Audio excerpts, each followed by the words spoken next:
জীবন মানে যুদ্ধ, যতদিন বেঁচে থাকবো যুদ্ধ করে বেঁচে থাকতে হবে। সবাই সবার জায়গা থেকে যুদ্ধ করছি আমরা।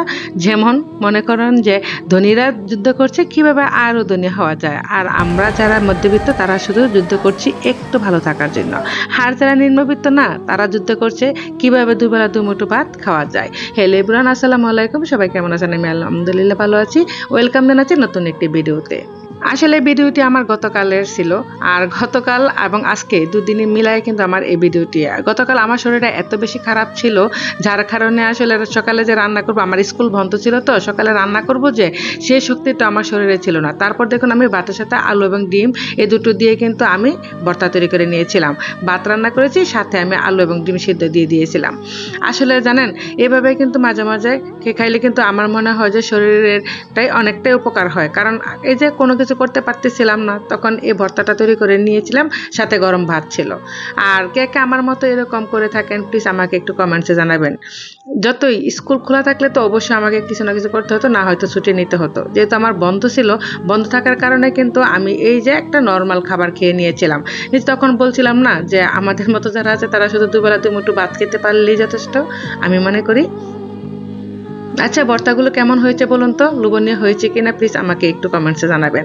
আমার এখানে কিন্তু মরিচি ভর্তা, ডিমের ভর্তা আর আলুর ভর্তা ছিল। আমার কাছে অনেক ভালো লাগে। হ্যাঁ, সাথে যদি একটু সরিষার তেল হয় তাহলে তো কোনো কথাই নেই, তাই না?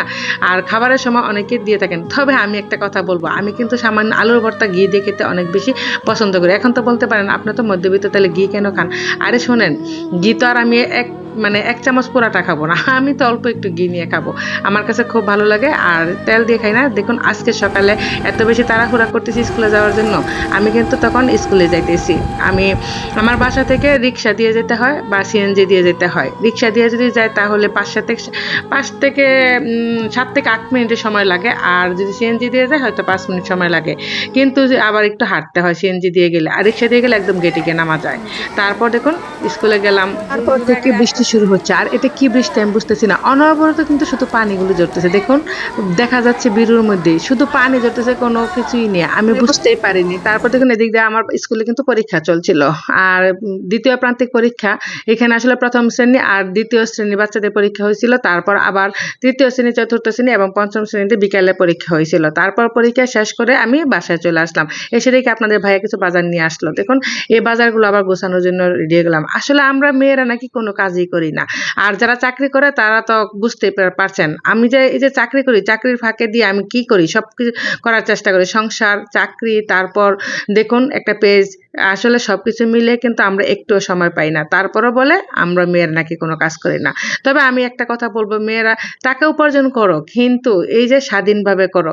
আসলে এভাবে যে চাকরি করা, স্কুলে করো বা অফিসে গিয়ে করুক, যাই করুক না কেন, চাকরি করাটা কিন্তু অনেক বেশি কষ্টকর সংসার চালিয়ে।